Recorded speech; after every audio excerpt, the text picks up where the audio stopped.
Premium mobile game releases jumped 77% in 2025. On the surface, that looks like the return of a market segment that had been quietly written off, a signal that premium pricing on mobile is viable again, and that indie developers who dismissed the platform were wrong to do so.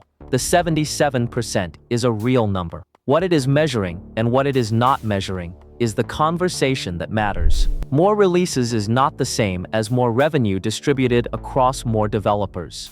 The relationship between release volume and revenue in the premium mobile market is the first thing to get right before drawing any conclusions from the headline figure. To understand why the release surge does not automatically mean the opportunity is as large as it looks, you have to look at how concentrated the revenue in premium mobile actually is and which titles are generating it. Balatro, the roguelike card game developed by LocalThunk, generated $21.3 million in mobile revenue and reached 3.1 million downloads. That number is real and it is exceptional. It is also the figure that is skewing the perception of the entire dataset. A single title performing at that level in a release surge year creates the impression of a rising tide. The actual distribution of revenue across the rest of the premium mobile catalog in the same period tells a different story. Planet of Lana is a critically acclaimed puzzle platformer that earned strong reviews, won recognition at multiple award ceremonies, and built the kind of devoted audience that indie games aspire to. Its mobile revenue came in at $189,000, not in a single quarter, total. That number represents the realistic performance baseline for a well-reviewed indie game entering the premium mobile market without a structural advantage built into its release strategy. $189,000 is genuine revenue. It is also barely enough to cover the overhead of a small development team for a few months, not the return on a platform pivot.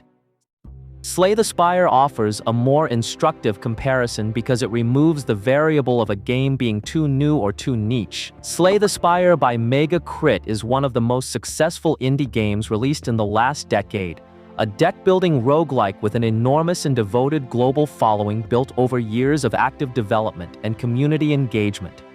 Its lifetime mobile revenue sits at $13.1 million. That is a significant number. It is also the ceiling of what sustained success at the top of the premium mobile market looks like for an established, beloved indie title with an existing audience that was already willing to pay for it on other platforms. Balatro at $21.3 million. Slay the Spire at $13.1 million lifetime. Planet of Lana at $189,000. Those three data points together map the actual range of the premium mobile market more accurately than the 77% release surge does.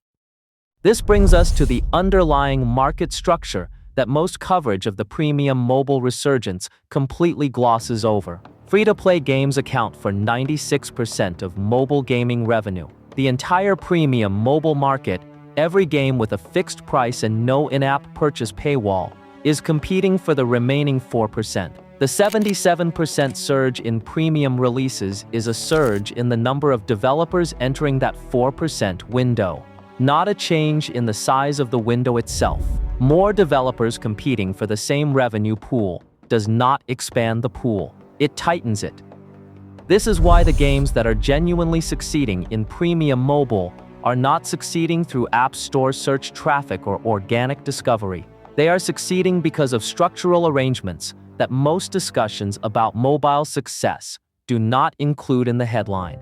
Apple Arcade and Netflix games operate on a subscription licensing model. Instead of taking a revenue cut from individual sales, they pay developers upfront licensing fees to make games available to their subscribers at no additional cost. For a developer, this arrangement removes the discovery problem entirely. The game does not need to rank in the App Store. It does not need to compete for visibility against free-to-play titles with 9-figure user acquisition budgets. It enters a curated catalog with a guaranteed payment attached to it. The economics are fundamentally different from traditional mobile publishing, and the developers who appear in the premium mobile success column are disproportionately the ones who structured a deal with one of these platforms before the game shipped. Playdigis represents the other structural advantage that the headline revenue figures tend to obscure. Playdigis is a specialized publisher that approaches successful PC and console indie developers and offers to handle the entire porting process at Playdigis's own expense, in exchange for mobile publishing rights. The developer contributes nothing to the porting cost, bears none of the financial risk of the mobile launch, and receives a revenue share on whatever the port generates. From a developer's perspective, this arrangement turns a potentially expensive platform expansion into a near-zero-cost option with genuine upside. The port either performs or it does not, and in neither case does the developer's financial position get worse. The distinction between this model and the alternative is the part that the 77% headline obscures most effectively. The alternative is building a game natively for mobile from scratch, competing directly for App Store visibility against free-to-play titles with marketing budgets that dwarf the entire development cost of most indie games, and trying to convert a mobile-first audience that has been trained by years of free content to resist paying upfront for anything. That path is not cheaper than console or PC development. It is more expensive and less predictable, and the revenue data for the games that take it reflects that.